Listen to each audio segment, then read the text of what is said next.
Trump आज हमारी मुट्ठी में है, मोदी जी की मुट्ठी में है सर, आज हमारी मुट्ठी में है। ट्रंप आज हमारी मुट्ठी में है। हाँ जी, ट्रंप आज हमारी मुट्ठी में। आपको क्या मालूम है ट्रंप के बारे में? कैसे कह सकते हैं कि ट्रंप मोदी जी उनकी मुट्ठी ये ज्यादा काबिल हैं? नहीं, काबिल की बात नहीं है। हाँ। आप देश में आपदा तो आपदा के हिसाब से देश के साथ चलो ना। क्या काम करते हैं गुरुजी आप? हैं? क्या काम करते हैं? नहीं तो हम तो टेम्पो चलाते हैं। ये बढ़िया चीज जानता है और आप लोग पढ़ लिख करके किसके साथ जुड़े? राहुल गांधी जी ने ये कहा, अरे वो जो जिस लायक है उसी जगह बिठाए गए हैं, जिस लायक है उसी जगह बिठाए गए हैं। ड्राइविंग आती नहीं तो नहीं सर, देखिए आज मैंने कहा लड़ाई की बात नहीं होगी कोई।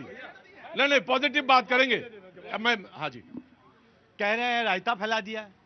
रायता फैलाने वाले सबसे पहले प्रेस कॉन्फ्रेंस करने वाले राहुल गांधी कि इस देश में कमी है, बहुत कमी है, और लोगों ने इसी चक्कर में जहां 50 लाख सिलेंडर की आवश्यकता होती थी अचानक 70 लाख हो गई। जब रायता फैल गया तो कह रहे हैं आप लोगों ने रायता फैलाया, और अभी कह रहे हैं पाकिस्तान शांति की बात कर रहा है। उनको मालूम नहीं कल ट्रंप बाबा ने वो ये इस खबर पे हैं कि वो जो कायरो यानी मिस्र और टर्की और अमेरिका और ईरान और पाकिस्तान, ये खबर आ रही है, उस पर ही बात कर रहे हैं। शांति की बात तो कोई भी कर ले और पाकिस्तान करे तो और अच्छी बात है, पर इनको पाकिस्तान की शांति दिख रही है कांग्रेस वालों को। इनको ये याद नहीं है कि ट्रंप साहब ने कल मोदी जी को फोन किया था, ये भी बता देती आप। नहीं, मैं कहूं इस बात को, मुझे इजाजत दो तो मैं कहूं। मुझे लग रहा आपको वहां की शांति दिख रही है, आपको आपकी थाली की रोटी अच्छी है मिल रही है, ये नहीं दिख रही है। मैं तो इस तरह से कहूंगा भाई, मुझे अपनी रोटी से मतलब है भैया। आपको रोटी मिल रही है, मतलब आपको रोटी मिल रही, मतलब आपको हमारे। बाबूजी नमस्ते, कहां से आ गए? त्रिलोकपुरी दिल्ली से। त्रिलोकपुरी दिल्ली से काम करके आ गए? जी मैं तो रिटायर हूँ। रिटायर हैं, बहुत अच्छी बात है जी। आया जैसे वेट मिनट, आम आदमी पार्टी पहले पार्टी बोलेंगे उसके बाद जी। आइए आम आदमी पार्टी, मीनाक्षी जी। देखिए, पहले तो मैं बीजेपी की प्रवक्ता को ये क्लियर कर दूं कि मोदी जी का वो विरोध देश का विरोध नहीं है। मोदी जी देश नहीं है, मोदी जी देश के प्रधानमंत्री हैं और उनको देश में इसलिए चुना गया है ताकि वो देश की जनता के लिए काम कर सके। अगर कहीं कुछ गलत होता है तो विपक्ष का काम है वो उनको बताए कि आप यहाँ गलत कर रहे हो। विपक्ष का काम है बताना, वो करेगा विरोध उस चीज का। गलत का विरोध करना देश का विरोध करना नहीं होता, पहली बात। दूसरी चीज, जो सर्वदलीय बैठक की बात है, बहुत अच्छी बात है, क्योंकि जब भी देश पे कोई संकट आए तो सबको साथ मिलकर खड़ा। भाई रुको, अरे तुमको तो पुराने आदमी हो ना, तुम चुप करा सकते हो ना कि तुम्हारे भी बहस करने की आदत आ गई। देखिए, सर्वदलीय बैठक की बात है, बहुत अच्छी बात है, क्योंकि जब भी देश पे संकट आए तो सबको एक साथ खड़ा होना चाहिए, क्योंकि देश सबसे सर्वोपरि है। पार्टियां हैं, सब कुछ है, लेकिन सबसे बड़ा है देश। और जब देश की बात आए तो सबको इकट्ठा होना चाहिए। और हमेशा हमारे पूरे देश ने ये दिखाया, हमारी देश की 140 करोड़ की जनता ने दिखाया है कि वो हमेशा देश के साथ खड़ी रही है। जब भी देश के ऊपर विपदा आई है तो पूरा देश एक साथ खड़ा हुआ है, चाहे वो पक्ष हो, चाहे विपक्ष हो, चाहे कोई भी हो। लेकिन मैं ये कहना चाहती हूँ कि आपको ये याद इतनी देर में क्यों आती है विपक्ष की? अगर आपको विपक्ष का साथ चाहिए तो जब विपदा आ रही होती है तब आप उनको क्यों नहीं बुलाते हैं? और मुझे बड़ा अफसोस है कि आज मोदी जी इतनी बड़ी जो बैठक थी, जितनी बड़ी आपदा के ऊपर जो डिस्कशन होना था, उसमें वो नहीं आए। उन्हें आना चाहिए था। वो देश के प्रधानमंत्री हैं और उनको विपक्ष के सभी नेताओं के साथ बैठकर डिस्कस करना चाहिए कि किस तरीके से इस विपदा से हम बाहर आ सकते हैं और किस तरीके से हम इसका समाधान निकाल सकते हैं। लेकिन मैंने देखा है कि जितनी भी इस तरीके की मीटिंग्स हुई हैं जहां पर जब देश के ऊपर विपदा आई है और हमने सर्वदलीय बैठक बुलाई है, तो उसका जो नेतृत्व है वो हमारे मोदी जी ने नहीं किया। ये बहुत ही राइट। हाथ कंगन को आरती क्या पढ़े लिखे को? हाँ। मुझे भी एक बात कहनी है आज, और बिल्कुल इजाजत मिले मुझे, आपसे मिले इजाजत तो मैं कह सकता हूं। दरअसल जितनी भूख हो उतनी रोटी बनानी चाहिए, उतनी रोटी अपनी थाली में परोसनी चाहिए। आज के समय में यह और ज्यादा प्रासंगिक है। अगर आप ये करेंगे, अपने घर से रोटी लाएंगे, यही पड़ी हुई थी, देख लिया, मैं उठा लिया मैंने। ओ माय गॉड, क्या करे बाबूजी? अन्न का अपमान नहीं, आपका देश के साथ अपमान कर रहे हैं आप। हाँ जी, नहीं, रोडों पे तो पड़ी रहती है, वही जरूरी थोड़ी ना यहाँ की बात, मैं रोडों पे ही पड़ी रहती है, वही मैं कह रहा हूं। मैं देखिए, सारी बातें सरकार को, सारी बातें विपक्ष को, आप जितना चाहें विपक्ष को कोस सकते हैं, जितनी बातें गाली देना चाहें विपक्ष को दीजिए, जितनी गाली देना चाहें आप सत्ता पक्ष को दीजिए, लेकिन हम तो जनता हैं तो हमको भी तो समझ में आना चाहिए। रुको मेरी बात, बेवकूफ कहीं का। हाँ, देखा कैसे बददिमाग इंसान होते हैं, कैसे बददिमाग इंसान होते हैं इस दुनिया में, कैसे बददिमाग इंसान हैं कि हर चीज का एक तर्क लाते हैं और मूर्खों वाले तर्क। मैंने तो सिर्फ ये कहा कि जितनी तुम्हारी भूख हो उतनी रोटी डालो और इस समय बचा सकते हो, रखिए इसको यहां पे। ये है जनता, ये है जनता। मैं ज्यादा नहीं कहूंगा और मुझे शिकायत जनता से भी है। बिल्कुल बोलो। मैं ये कह रहा हूं कि उन्होंने कहा कि मोदी जी भारत नहीं है, तो खेमनेई जी ईरान है, जिसके पीछे आप बोल रहे थे कि बोलो बोलो बोलो बोलो। अगर मोदी खेमनेई जी ईरान है तो मोदी जी भी भारत है। मोदी जी की पहचान अगर विश्व में जाते हैं तो भारत के नाम से होती है, ना कि नरेंद्र मोदी जी के नाम से होती है। यह समझो आप। और मैं कहना चाहता हूं, अभी कांग्रेस की प्रवक्ता ने कहा कि जो ट्रंप कह रहे हैं वही मोदी जी कर रहे हैं। आप किसके कहने पर आए थे कि 370 कट्टरपंथी जिहादियों के हाथ बिक करके जो भारत के पैसे से चलता था, हमारा तिरंगा नहीं लहराया जाता था, हमको लाठी मारा जाता था, जवानों को पत्थर मारा जाता था। आप कट्टरपंथी जिहादियों के हाथ बिक चुके थे ना। राम मंदिर का विरोध जो किया तो जिहादियों के हाथ बिके हुए थे ना। मैं यही कहना चाहता हूं, इस संकट की घड़ी में आप राजनीति मत करिए। आइए, देश की जनता आपका इंतजार कर रही है। आप आइए, जनता के लिए काम करिए, जनता आपको चुनेगी। अगर जनता को इस तरह से गुमराह करके परेशान करोगे तो जैसी आज स्थिति है इससे भी बदतर आपकी होने वाली है। राइट।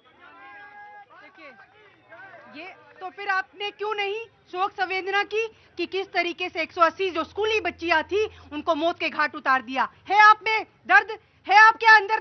वो जो ईरान, बिल्कुल, ये सच्चाई है।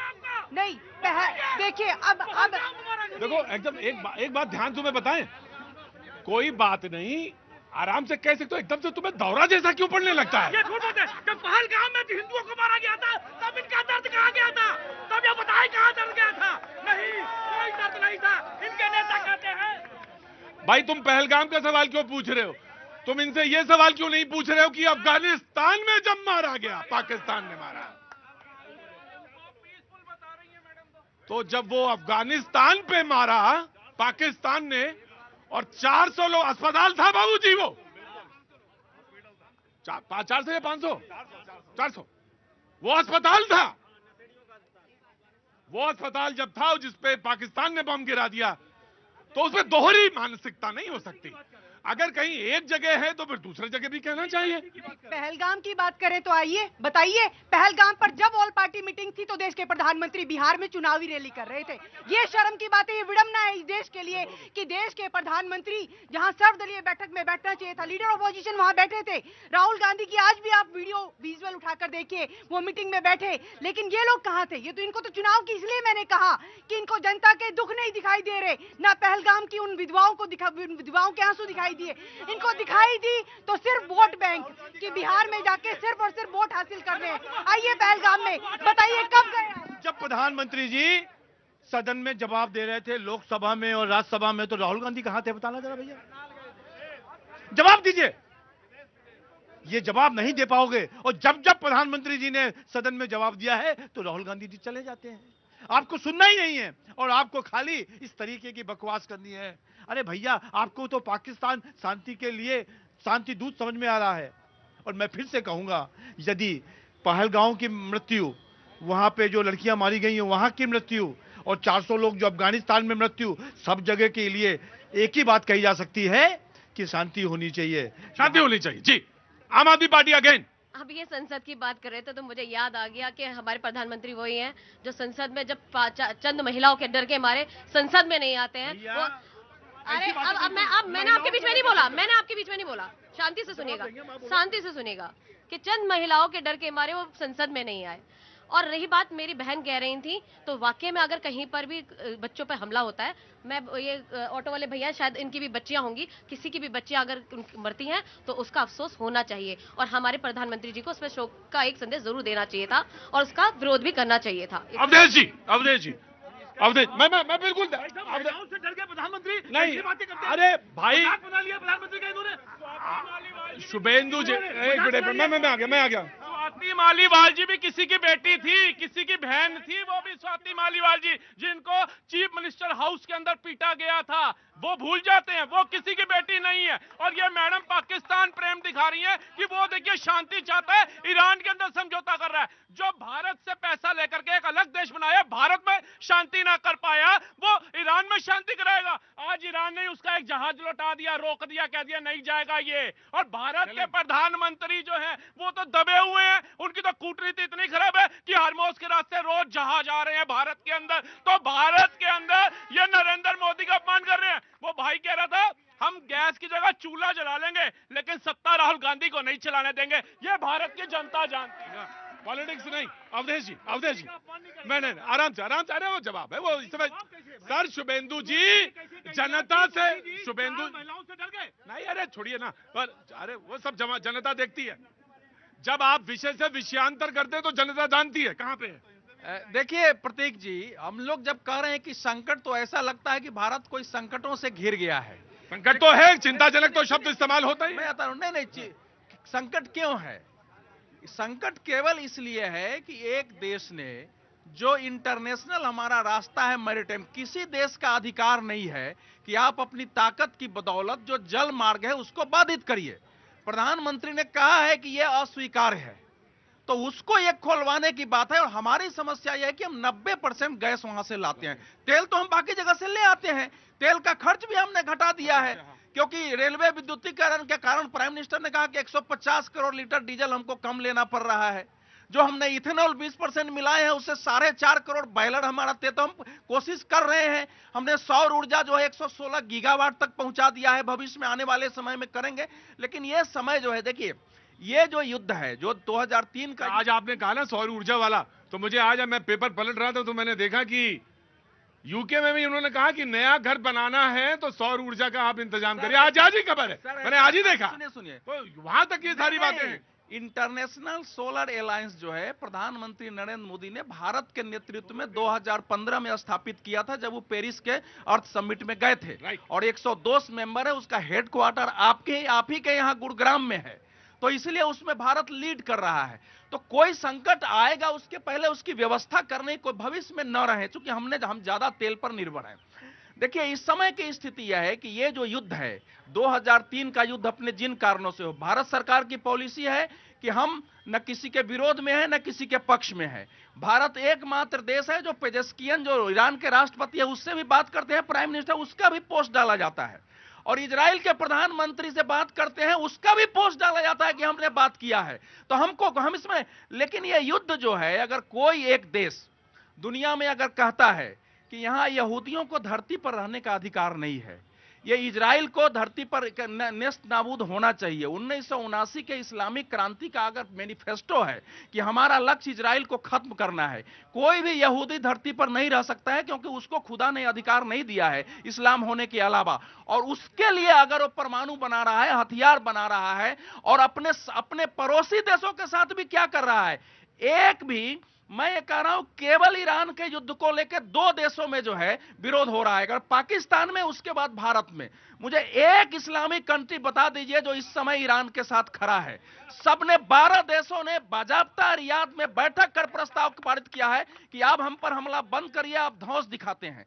तो ये जो स्थिति है ना, इसको समझना पड़ेगा इस समय। मैं लास्ट बात बोल रहा हूं, तो भारत के लोगों को देखो, अगर इस समस्या का समाधान तत्काल तो नहीं होना है, लेकिन इस समस्या का समाधान यह है कि भारत आत्मनिर्भर हो, बायोगैस की ओर हम ज्यादा से ज्यादा बढ़ें, जिसके लिए सरकार भी सब्सिडी दे रही है, ताकि हमको भविष्य में स्थिति नहीं आए। लेकिन इस युद्ध को निर्णायक अवस्था में नहीं पहुंचती है जिसका लग रहा है, तो यह संकट फिर आने वाला है।